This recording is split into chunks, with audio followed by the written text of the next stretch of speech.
Hi, welcome to the Fire Mountain Gems and Beads Jewelry Making Studio. My name is Rose, and today I'm going to help you with your seed bead projects. Now, we've probably all done this, created some beautiful strip of seed beading, we want to make it into a bracelet, and then put it in a drawer because we can't remember how to finish it. Okay, well I'm going to show you some of the many ways to finish a seed bead project. Here's a really pretty one. This one was created on a loom, and the warp threads have already been finished off with some glue. And I'm going to do a super easy one.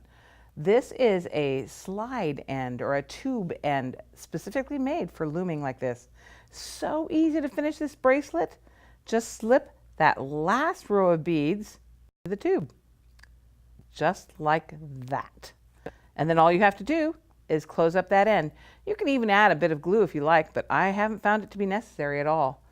And just close up the end. Ta-da!